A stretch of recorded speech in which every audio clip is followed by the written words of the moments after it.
नमस्कार दोस्तों, कैसे हैं आप लोग। तो आज हमारी नॉन कॉन्स्टिट्यूशनल बॉडीज की सीरीज का 8वां लेक्चर है, या फिर आप कह सकते हैं कि सांविधिक संस्थाओं में हम 8वां लेक्चर पढ़ रहे हैं। सांविधिक संस्थाएं जिनका उल्लेख आपके संविधान में नहीं होकर बल्कि उनका गठन किसी कानून के माध्यम से किया जाता है, उन्हें सांविधिक संस्थाएं कहते हैं। और आज हम सेंट्रल विजिलेंस कमीशन, केंद्रीय सतर्कता आयोग के बारे में पढ़ेंगे। देखिए, 1962 में 1962 में केंद्र सरकार के द्वारा एक कमेटी बनाई गई थी। उस कमेटी का नाम था स्थानम समिति। आप देख पा रहे हैं, किस चीज के लिए बनाई गई थी? भ्रष्टाचार को रोकने के लिए। यानी उस समय की केंद्र सरकार ने 1962 में, उस समय एक सांसद हुआ करते थे के स्थानम, उनकी अध्यक्षता में भ्रष्टाचार को रोकने के लिए क्या किया जा सकता है, इसकी जांच करने के लिए स्थानम समिति का गठन किया था। और स्थानम समिति ने अपनी रिपोर्ट आगे चलकर 1964 में दी।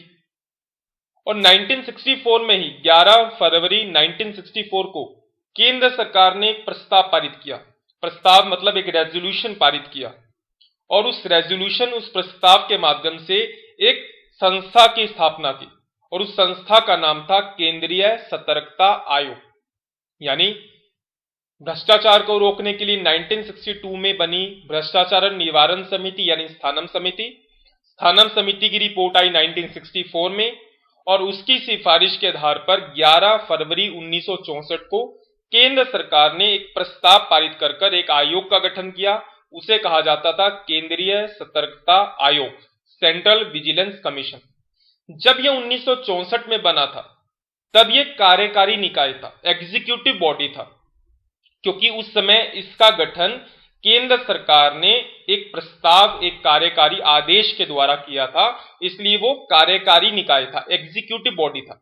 लेकिन अगर यह पूछा जाए कि वर्तमान में केंद्रीय सतर्कता आयोग किस प्रकार का संगठन है, तब उत्तर होगा उसका सांविधिक निकाय, क्योंकि 2003 में आगे चलकर संसद ने एक अधिनियम के माध्यम से उसे वैधानिक दर्जा दे दिया था। लेकिन जब बना था तब कैसा निकाय था? कार्यकारी निकाय। दूसरी चीज, जब केंद्रीय सतर्कता आयोग का गठन हुआ, पहले मुख्य सतर्कता आयुक्त बनाए गए। उनका नाम था निटूर श्रीनिवास राव। ये आपके पहले केंद्रीय सतर्कता आयुक्त के मुख्य अध्यक्ष थे। ये देखिए, भारत सरकार द्वारा 1962 में भ्रष्टाचार निवारण समिति का गठन किया, जिसे स्थानम समिति के नाम से भी जाना जाता है। इस समिति ने 1964 में अपनी रिपोर्ट दी। के स्थानम उस समय अध्यक्ष हुआ करते थे, बाकी जो अन्य 7 लोग हैं वो सदस्य की भूमिका थे। कई बार सवाल पूछ लिया जाता है कि स्थानम समिति में से कौन सा सदस्य नहीं था, तो इस प्रकार के सवाल के लिए आप तैयार हैं। देखिए, आगे चलकर क्या हुआ कि सुप्रीम कोर्ट ने एक आदेश दिया कि आप भ्रष्टाचार को जांच करने के लिए कोई कार्यकारी संस्था नहीं, बल्कि उसे वैधानिक दर्जा दीजिए।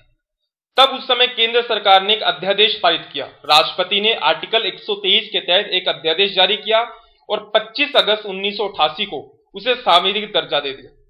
लेकिन वो कानून के माध्यम से नहीं दिया गया था, वो अध्यादेश के माध्यम से दिया गया।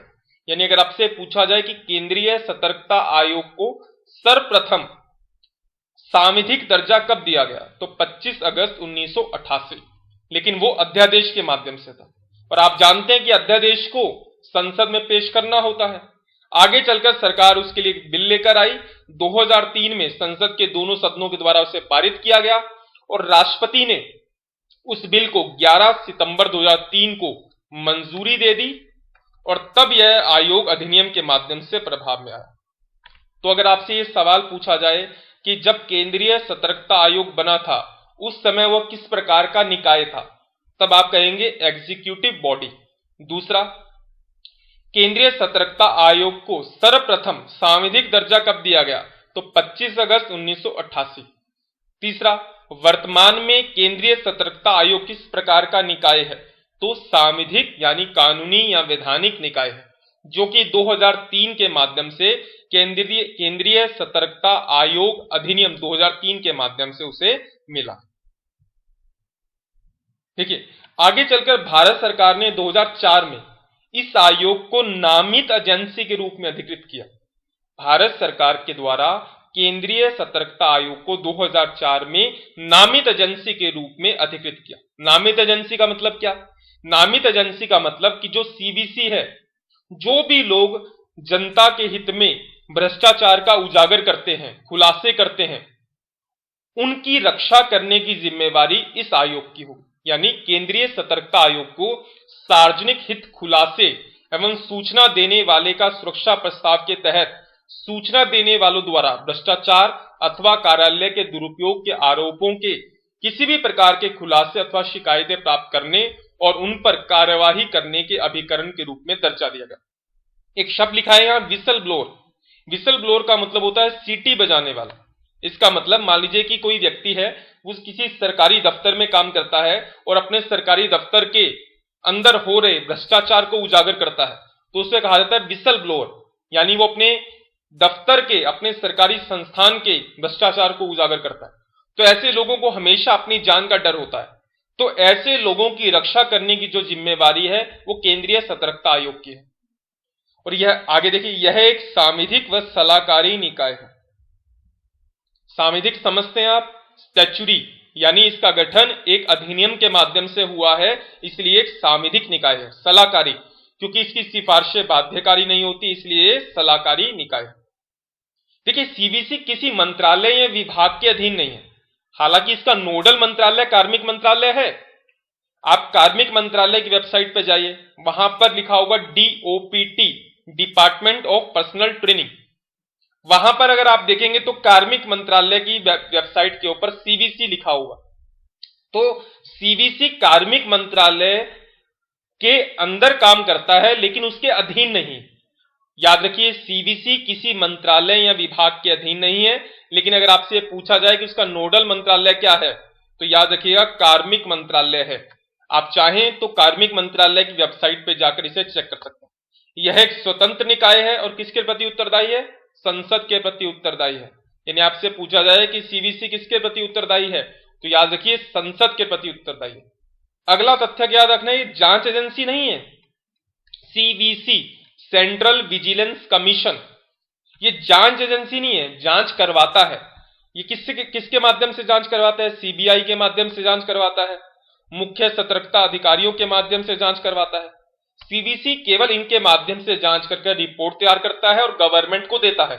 एक्शन कौन लेती है? गवर्नमेंट। तो याद रखिए, सीवीसी एक स्वतंत्र निकाय है, सीवीसी किसी मंत्रालय या विभाग के अधीन नहीं है, और याद रखिए सीवीसी जांच एजेंसी नहीं है। एग्जाम में इस प्रकार के सवाल पूछे जाते हैं कि सीवीसी एक जांच एजेंसी है। नहीं, सीवीसी जांच एजेंसी नहीं है, वो सीबीआई और सीबीओ के माध्यम से जांच करवाती है। ठीक, तो आगे बढ़ते हैं। अब हम बात करते हैं एक एक करके इन चीजों के बारे में।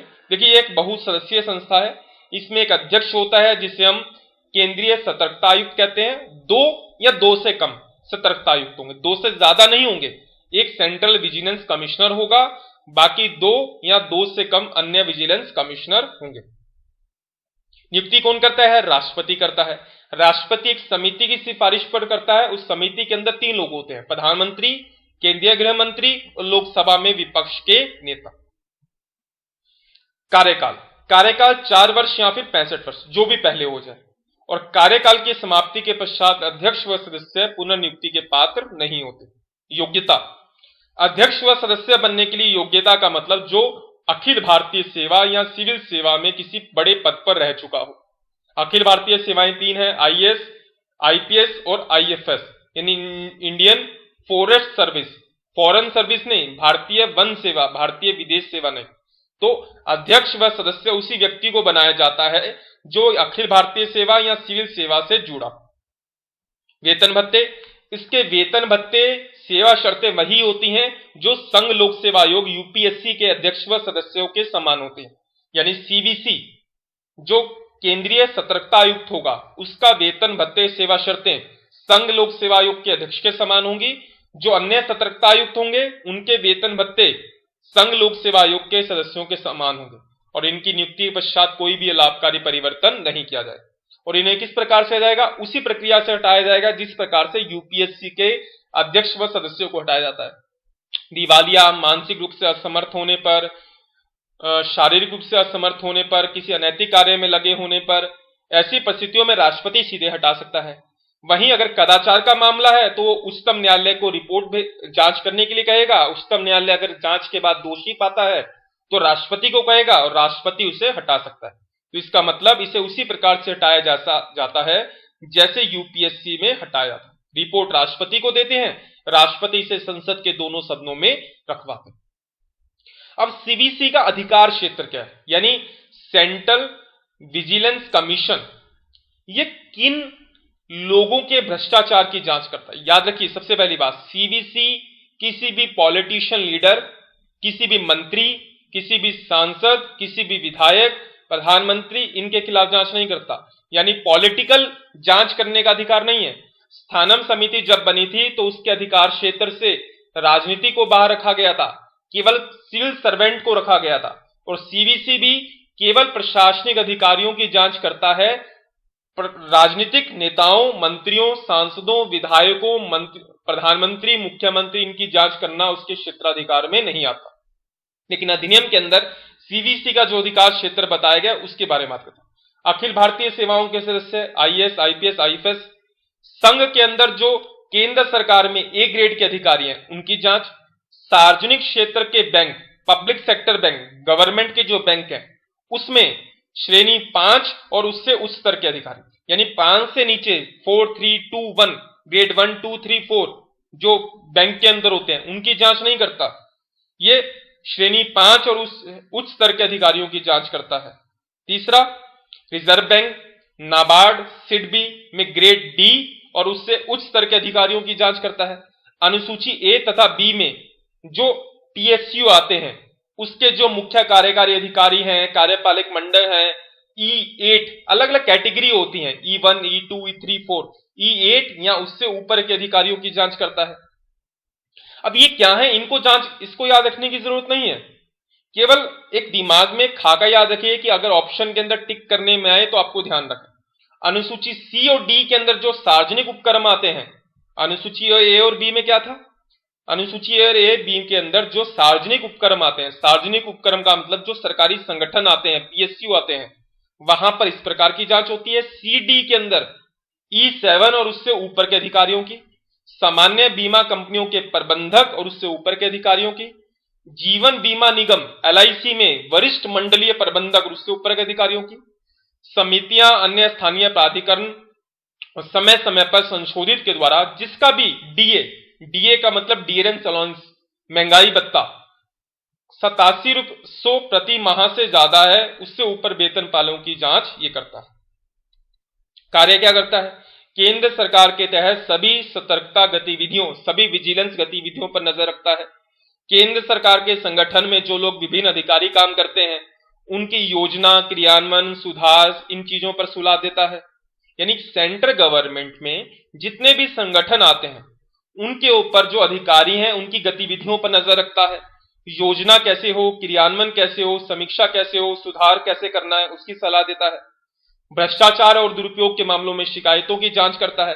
लोकपाल, केंद्र सरकार इनको सहयोग करता है। सीवीसी भ्रष्टाचार निरोधक अधिनियम के तहत जो लोक सेवक आते हैं उनसे अपराधों के संबंध में पूछताछ कर सकता है, लेकिन जांच एजेंसी नहीं है। पूछताछ कर सकता है लेकिन लोग सीवीसी जांच एजेंसी नहीं है। उसके साथ साथ सीवीसी अपनी वार्षिक रिपोर्ट सेंट्रल गवर्नमेंट को देता है, राष्ट्रपति को देता है, और उसके अंदर सुधारों का उल्लेख भी किया होता है कि क्या सुधार किए जा सकते हैं। देखिए, सबसे पहले NS राव थे, उसके बाद S दत्त थे, B के Acharya, MG Pimputkar, RK Dwivedi, RP Khanna, UC Agarwal, CG Somaiya, TU Vijay Shekharan, SV Giri, Shri N Vithal, P Shankar, Pratyush Sinha, PJ Thomas, Shri Pradeep Kumar, Shri Rajeev. इससे पहले हुआ करते थे KV चौधरी, और वर्तमान में कौन है, श्री संजय कोठारी। इनके नाम को लेकर काफी ज्यादा इशू हुआ था। तो अब तक हम संवैधानिक संस्थाओं के अंदर ये सभी जो आप अपनी स्क्रीन पर देख पा रहे हैं इन सबको पढ़ चुके हैं। सांविधिक संस्थाओं को पढ़ रहे हैं, मानव अधिकार आयोग हम पढ़ चुके हैं, महिला आयोग हम पढ़ चुके हैं, बाल संरक्षण आयोग, सूचना आयोग, सतर्कता आयोग, लोकपाल, लोकायुक्त, इनको पढ़ चुके हैं। आने वाले लेक्चर के अंदर हम राष्ट्रीय हरित अधिकरण, प्रशासनिक अधिकरण, क्षेत्रीय परिषद, प्रतिस्पर्धा आयोग, खाद्य संरक्षण आयोग, उपभोक्ता फोरम, नीति आयोग और विधि आयोग को पढ़ेंगे। ठीक, तो ये इतना आपको तैयार करना है, इससे आपका प्री और मेंस दोनों के सवाल तैयार हो जाएंगे। ठीक, आने वाले दिनों के अंदर, हफ्ते के अंदर शायद आपको उतने लेक्चर ना मिल पाए, क्योंकि कुछ कारणों की वजह से मुझे अपने घर जाना पड़ रहा है। इस कारण जिस प्रकार भी जो भी शेड्यूल होगा वो मैं आपको YouTube पर साझा कर दूंगा, लेकिन आने वाले 10 से 15 दिन के अंदर हम इन सभी जो बचे हुए आयोग है इनको पूरा कंप्लीट कर देंगे। तो आपका सांविधिक, गैर सांविधिक हर प्रकार के आयोग आपके तैयार हो चुके होंगे। उसके बाद हम अपने नीति निदेशक सिद्धांतों वाली सीरीज को कंटिन्यू करेंगे, क्योंकि हमने सबसे पहले प्रस्तावना, संविधान सभा, मूल अधिकार, इन चीजों को पढ़ा था। आगे हम नीति निदेशक सिद्धांत, मूल कर्तव्यों को पढ़ेंगे। तो आप लोग मेरे साथ बने रहिए। आपको ये लेक्चर पसंद आए तो जरूर इसे लाइक और शेयर कीजिए। Thank you, stay tune.